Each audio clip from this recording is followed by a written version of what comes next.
that any politician who seeks to avoid the taxes they owe in this country is not fit to be in charge of taxpayer money. Deputy Prime Minister, you've been accused of dodging a £40,000 tax bill on your new home on the South Coast. There is additional tax. All right, some breaking news this evening, which is that the UK government has sacked the ambassador to the United States. Keir Starmer has revoked. The Starmer scandal storm, how two resignations shattered Labour.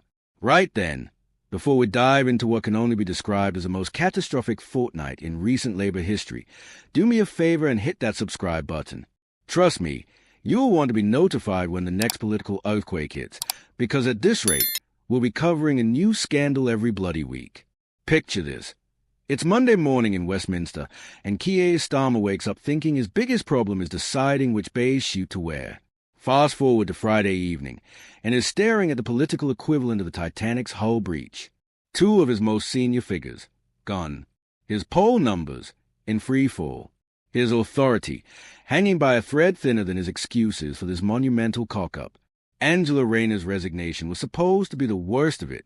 The Deputy Prime Minister, brought low by tax troubles that she'd rather not discuss in polite company. But if you thought that was the end of Starmer's woes, you clearly haven't been paying attention to how spectacularly this government can implode. Because just as the dust was settling from Rayner's departure, along came Peter Mandelson with a scandal so toxic it makes Chernobyl look like a spa weekend. Now, for those who've just tuned in, and please do subscribe if you haven't already, let's talk about Peter Mandelson, the so-called Prince of Darkness, a man who's been forced out of government more times than a bouncer ejects drunk punters on a Saturday night. Twice under Blair, and now once under Starmer. Some might call that a pattern. Others might call it a bloody miracle that anyone still trusts him with the keys to anything more sensitive than a public toilet. Starmer, in what history will record as one of the most spectacularly misjudged appointments since Caligula made his horse a consul, decided Mandelson was the perfect choice for U.S. ambassador. Yes, that Peter Mandelson, the one with more baggage than Heathrow Terminal 5, the one whose relationship with Jeffrey Epstein was, to put it delicately, closer than a budget airline seat arrangement. But here's where it gets properly juicy, and if you're enjoying this political car crash, you know what to do. That subscribe button isn't going to press itself. The vetting process, that supposedly rigorous examination that's meant to weed out unsuitable candidates, somehow managed to miss a cache of emails that would make a scandalmonger weep with joy. These weren't just polite correspondence between acquaintances. These were messages that revealed the true depth of Mandelson's relationship with a convicted sex offender. We're talking about emails where Mandelson told Epstein to fight for early release from prison. Messages where he declared, "I think the world of you," to a man who would later die in jail while facing charges of molesting hundreds of schoolgirls. Correspondence that continued long after Epstein's crimes were public knowledge, proving that either Mandelson has a moral compass of a broken weather vane, or he simply didn't care about the optics of befriending a paedophile. The Foreign Office Minister, Stephen Doughty, stood up in Parliament with a kind of embarrassed expression usually reserved for parents whose toddler has just sworn in front of the vicar, and admitted that this information wasn't known when Mandelson was appointed. Wasn't known? How exactly does one vet someone for one of the most important diplomatic positions in the world without discovering their extensive correspondence with Jeffrey Bloody Epstein? Let's be crystal clear about what we're dealing with here. This isn't some distant association that got blown out of proportion by tabloid hysteria. Mandelson flew on Epstein's private jet, the one sickeningly nicknamed the Lolita Express. He visited Epstein's Caribbean island, that cesspit of depravity that the press called Orgy Island. There are photographs of him in a white bathrobe, chatting away with Epstein like they're old university chums reminiscing about the good times. And don't forget to subscribe, because this story has more twists than a pretzel factory. The most damning revelation came from a 238-page photo album that Epstein's accomplice Ghislaine Maxwell had compiled for the financier's 50th birthday. 10 pages of handwritten greetings from Mandelson, complete with holiday snaps from his 2002 jolly to Epstein's Island of Horrors. 10 pages. That's not a polite acquaintance. That's a friendship so deep it comes with its own bloody photo documentary. When confronted about this relationship, Mandelson's defense was that Epstein never introduced him to women because, and I quote, "maybe because I am a gay man." As if being gay somehow creates an impenetrable force field against recognizing that your mate is a predatory monster. It's the kind of excuse that would embarrass a teenager caught with a hand in the biscuit tin. Starmer's response to all this? Complete and utter denial, followed by panic, followed by the kind of U-turn that would make a London cabbie dizzy. On Monday, he had full confidence in Mandelson. By Wednesday, he was still backing him at Prime Minister's questions.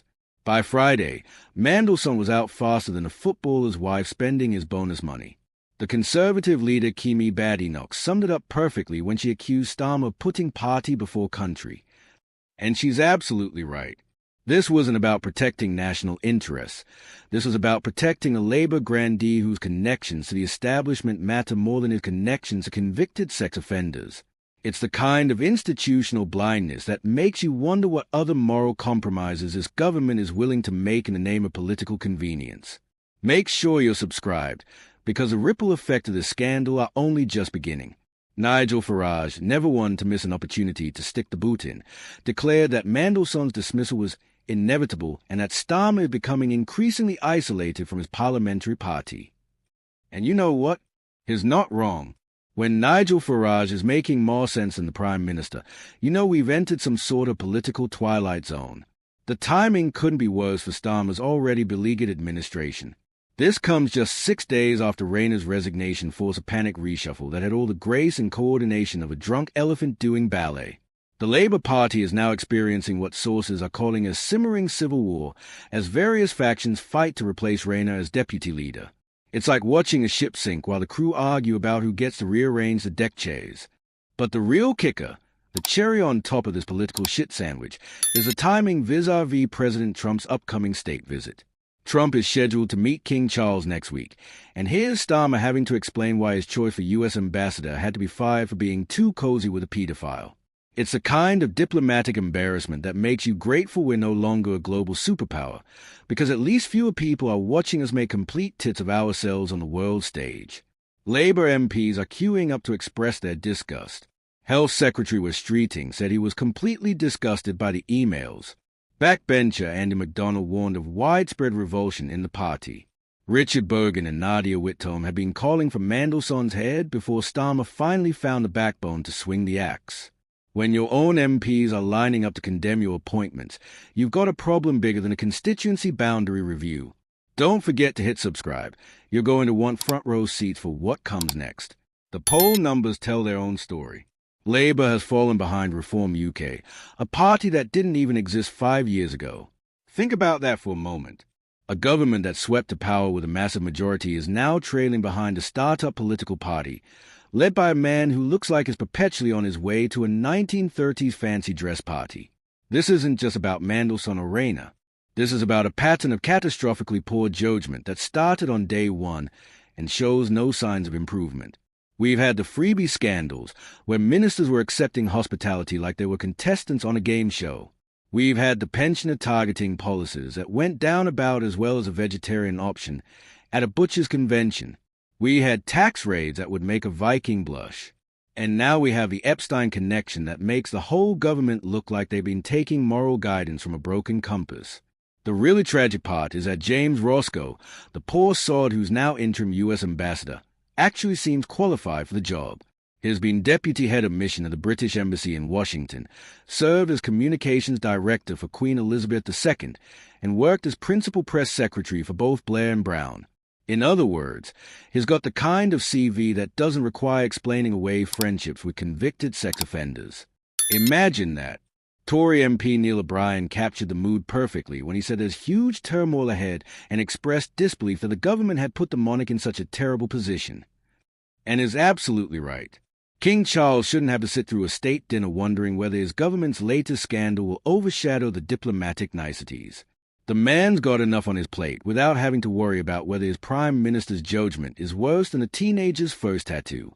The vetting process that allegedly cleared Mandelson deserves special mention, if only to highlight the sheer incompetence involved. These emails weren't hidden in some deep state vault or encrypted with alien technology. They were sitting in an old account that apparently nobody thought to check. It's like applying for a job as a school teacher and having the hiring committee forget to ask if you've ever been convicted of anything involving children. The level of professional negligence is staggering. Subscribe if you haven't already, because watching this government is like watching a slow-motion car crash performed by particularly incompetent stunt drivers. Critics are now openly speculating that Starmer could be gone by Christmas. Considering it's only been 14 months since he took office with such promise and such a commanding majority, that's got to be some sort of record for political self-immolation. The international implications are particularly galling. Here we are, trying to maintain our special relationship with the United States, and we just had to fire our ambassador-designate for being too friendly with America's most notorious sex trafficker. It's like trying to impress your new girlfriend's parents by bringing along your mate who's just been released from prison for burglary. The optics don't just look bad, they look catastrophically, career-endingly terrible. What makes this whole saga even more infuriating is the predictability of it all. Mandelson's relationship with Epstein wasn't exactly state secret material. It was, as Number 10 eventually admitted, a matter of public record. So why appoint him in the first place? Was Starmer so desperate to reward party loyalty that he was willing to ignore the obvious red flags? Or was this just another example of the Westminster bubble's complete disconnection from reality? The health of our democracy depends on holding our leaders accountable for these kinds of monumental errors in judgment. When a prime minister can appoint someone with such obvious baggage to such an important position, and then act surprised when it all goes tits up, we've got a problem that goes beyond mere incompetence. We've got a problem of institutional blindness, of moral compromise, of putting party politics above national interest. And that's why you need to stay subscribed to UK Connors, because somebody needs to keep shining a light on these cock-ups before they drag our entire political system into the gutter. This isn't about left versus right, Labour versus Conservative, or any other tribal political nonsense. This is about basic standards of competence and moral judgment that seem to have gone missing in action somewhere between Downing Street and the real world. The Starmer government has managed to achieve something truly remarkable. They made Gordon Brown's tenure look like a masterclass in crisis management. At least when Brown was dealing with a global financial crisis, he could blame external factors. Starmer's problems are almost entirely self-inflicted wounds, each one more avoidable than the last. So there you have it. 14 months of Labour government, 2 major resignations in a week, poll numbers in freefall, and a Prime Minister whose authority is evaporating faster than champagne at a wedding reception. Subscribe to UK Connors, because at this rate, we'll be covering Starmer's own resignation before the year is out, and you won't want to miss that particular political obituary.